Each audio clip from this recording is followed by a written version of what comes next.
All right, we have a great episode today. David, now you should see the different things that David is renting out. What I really like most about this episode is that he is doing the thing. He doesn't just have the idea, he's actually taking action and doing the thing. He's renting out trailers, he's renting out totes, he's building websites when he has an idea and then launching a business. He's in the messy middle, in the trenches, building the thing. Super cool episode. Check it out. I want to hear anything, all of the things that you're willing to share on what you're building right now. Okay. We've got an RV rental business. So couple trailers in the fleet, probably looking to expand that. We started that probably about a year and a half ago. So it was like the end of the season before last summer. So we had all of last summer, we were renting it out, most of the travel trailer, and then we picked up the teardrop a little later. But this is pretty well. It kind of fits into some of the stuff Chris tangentially, I think, is involved in. Mm-hmm. And so this kind of opened the door for us to explore more rentals. So most recently, we started this business. So this is called Totes on Loan. And so we rent out moving boxes for people of anywhere from, studio, college dorms up to like corporate offices that need hundreds of totes to move locations. And so we started that in August last year, and it was a slow roll, but it's picked up. Like this month it's like popping off. Dude, okay, I have so many questions. We're very much on the same page. Like, if there's an idea, I'm gonna build something out, and it looks like that's what you've done with this. It's like let's just try this, Yeah. Okay, so what's your main needle mover? Do you have a 9-to-5? Or like, okay, yeah, what is that? So right now I'm a software engineering manager. Okay. I work for a big company that manufactures semi-trailers. And so the team I manage does B2B e-commerce. So prior to that, I worked at Sweetwater. That's here in Fort Wayne. For your tote rental and your RV rental businesses, how are they doing right now? You were saying the tote just picked up. Mm-hmm. And then what did 0 to 1 look like for you on those?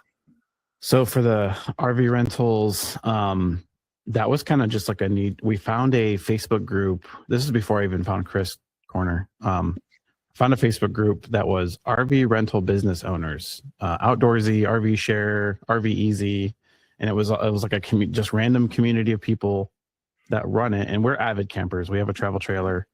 We camp all the time. My wife has always wanted to get into rentals and property management. And we talked about dipping our toes in maybe Airbnb, but that seems kind of saturated.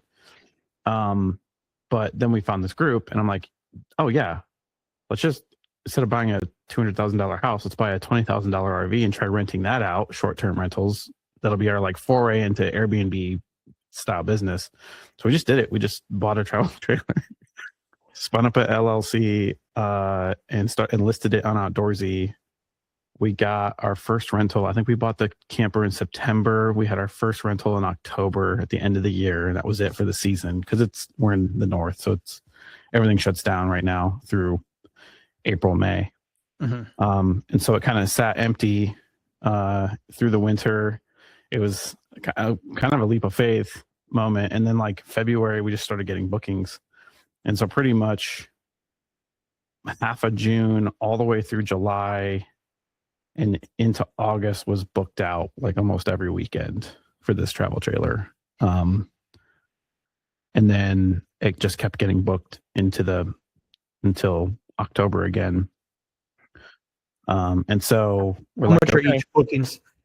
So it rents at nightly rate of like $125 a night. Plus we charge delivery like $3 a mile. Plus like prep fee, $150 prep fee, and cleaning fee if they want, dumping fee if they don't want to dump it, like different fees that add on, but it averages anywhere from like $300 to $400 for a weekend rental up to like $1,000 to to 1,200 for like a week long, or like events. I took it to the Indy 500. That was one. Yeah. So like that was, we tack on quite a bit for that. Are you still making payments on it, or did you buy with cash? Okay. What's the payment look like? So we did a 401k loan. That's I can pull it up. It's like $300 a month. Okay. Like combined the two. One booking a month, you break even. Yeah. Awesome. So there's additional costs, insurance, because you need like rental insurance, and that's more expensive. It's about twice as much as like traditional liability coverage, and that's $62 a month. And then registering a travel trailer in Indiana is really expensive. It's like $600 for the year. Oh, really? Okay. Yeah. Feels like California prices. Yeah. I think it's just everywhere. But essentially, where are you getting your bookings? Is that from the Facebook group? So it started. No, the Facebook group was just like best practices, like should or shouldn't you provide linens? It's up to you. Here's what we do. It's like all like fellow business owners that run rental companies giving advice on like what they do in their business. The bookings came mostly from the platform, so it was Outdoorsy RV Share. And then what had happened is people loved our service and were like, do you book direct? And I was like, sure, because you take a 25% platform fee hit when you book it through one of those platforms. Hold on, let me build a site really quick. Yeah, no, literally, hey, Cursor at the time, like, I'm going to build an RV rental application. And actually, hang on. So I can basically like manage all my reservations. I've got like a timeline and a calendar view built in. So right now it's winterized, but I can go out to like June and July. We've already got bookings for next year. And these are repeat clients. So this guy, Corey was like, he rented 5 campers for his property for a big July 4th party, and was like, I love you guys. If you get more campers, I'm going to rent them all from you. I'm like, okay. Man. And then like this lady, that's a big concert thing they went to last year. So like we're getting repeat direct bookings now, and I can charge the full price, and I save the customers money because the platforms tack on like $300 or $400 in like extra insurance and all this stuff that the owner doesn't see a dime of that. So you're on that platform and people are booking you through that platform, but then your repeat customers, those who ask are going to you directly. Do most ask, or is that not very common for people to ask? We push it. We're like, hey, if you loved us, we give everybody a tumbler with our like a nice printed logo on it, as like a gift, and like a big gift basket with like snacks and stuff. And like, hey, if you love the experience, go with us direct next year or next time you go camping. And we give them lots of collateral and stuff to find our website and go again. And I'll even follow up like directly. It's not like automated because the volume of customers isn't very high. So I try to make it like super personal, like directly texting people like, hey, you said you might be interested in renting again, just letting you know, like the weekend's still open that you wanted, that kind of stuff, like just making it personal. Awesome. Okay. What, so on, if you have a good number on this, how many days a year are you booking?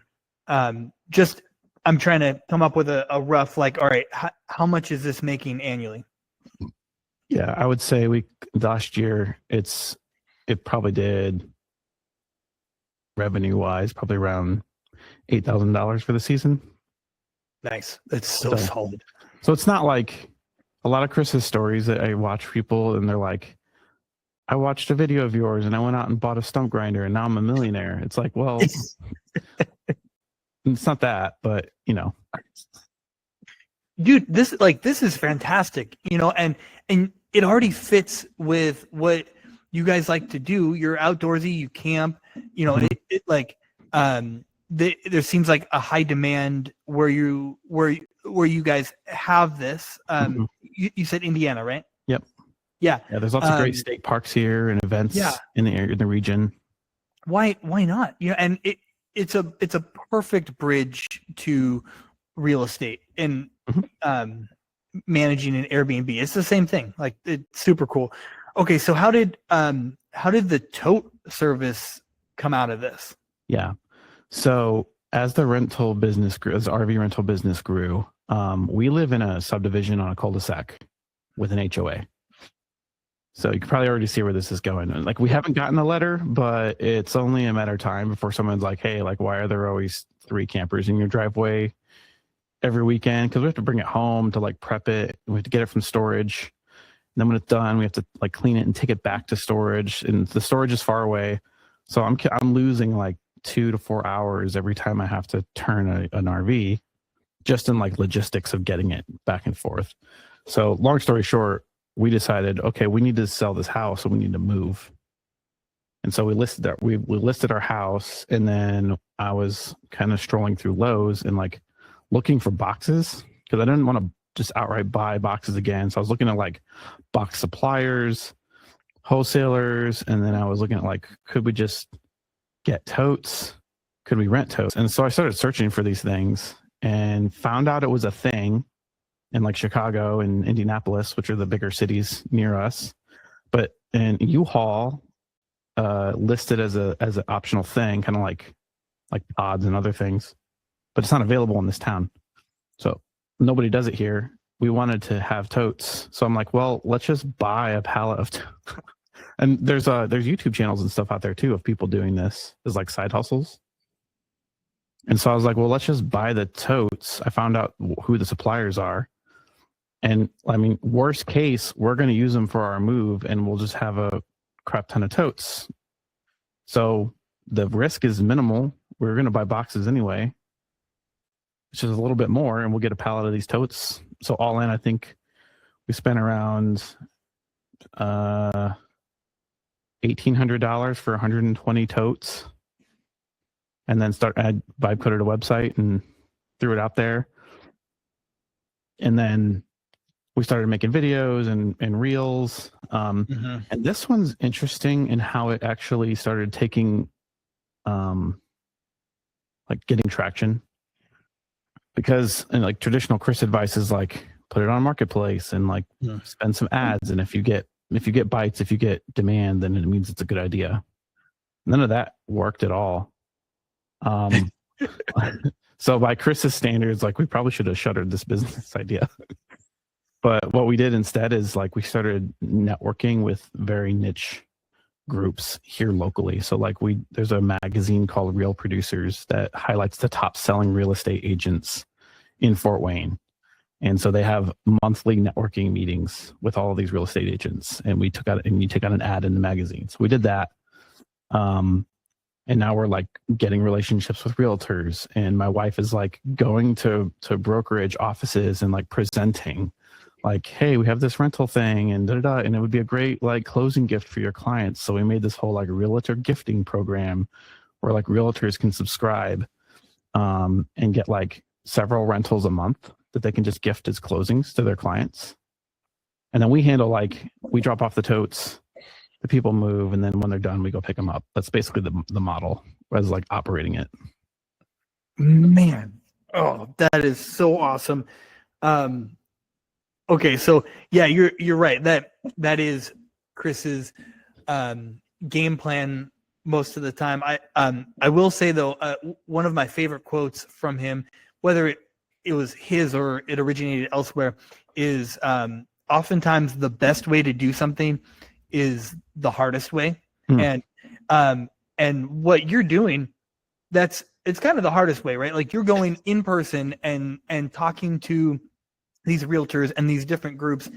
And it would have shut down a lot of people, like where if the Facebook marketplace or, meta ads or whatever wasn't working, like, all right, I'm not going to go talk to somebody in person. But you guys are talking to people in person. And I'm sure because this is how your mind works, I'm sure you're already thinking of, okay, what else could we leverage these relationships with the realtors and these groups? Like, what else could we do to leverage that network? Because they are a very valuable person to be your friend, you know? Yeah, because they know people. They literally know people moving. Yeah. Like that's like fish in a barrel right there. And Dude, the other so- vendors of the magazine, we're also trying to network with them because there's flooring companies and remodeling and disaster recovery, disaster restoration companies who we've networked with, and moving companies, like legit moving companies. Because there's lots of use cases for the totes for those other things that besides moving. Like we just did our floors for the house we're trying to sell. We had to pack up all of our like hutches and stuff with like our Chinaware and stuff so it wouldn't break because they're going to move all the furniture. Well, like we didn't want to get boxes for that, so we just used our totes. Then we filmed a bunch of content around like, are you redoing your floors or having your house painted or having a restoration in your kitchen done? You need to pack everything up. Well, rent our totes.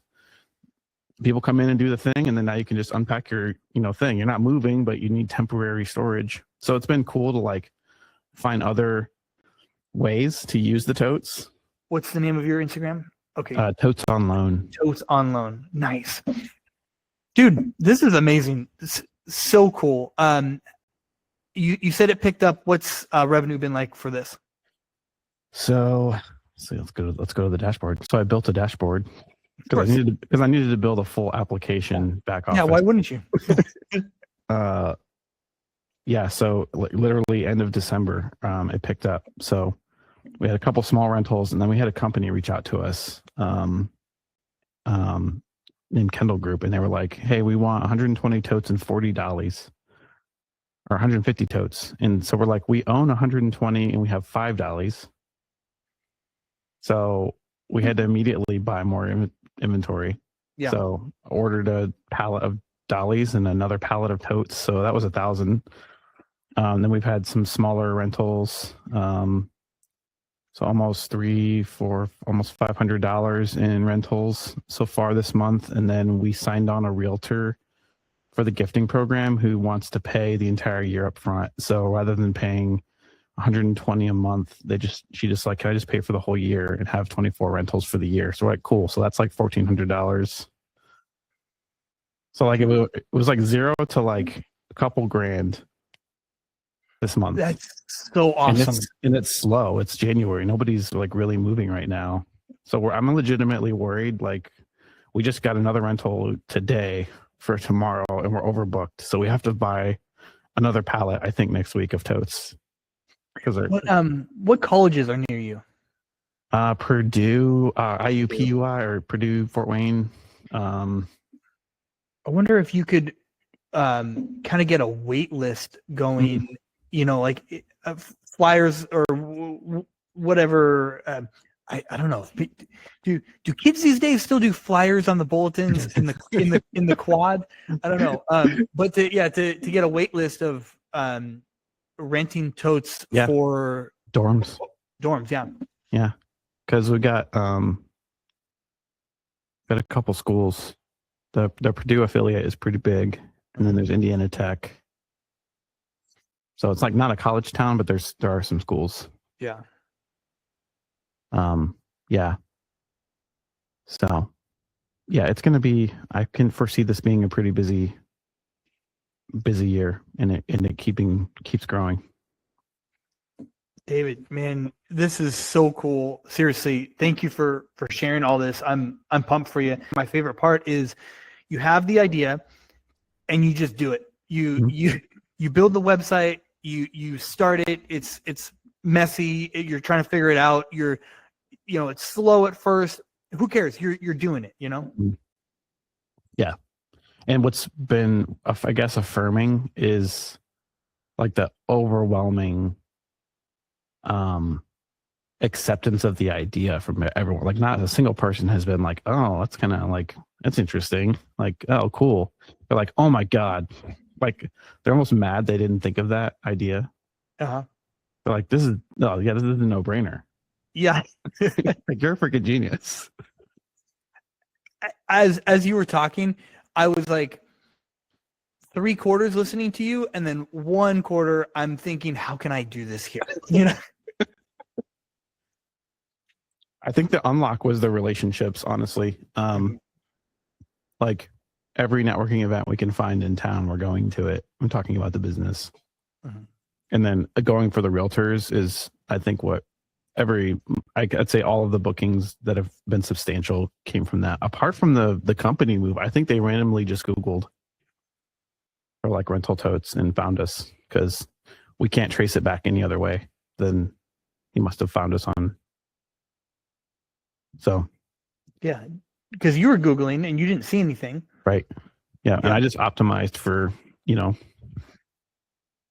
it's hard to optimize for keywords for this because nobody really searches for it.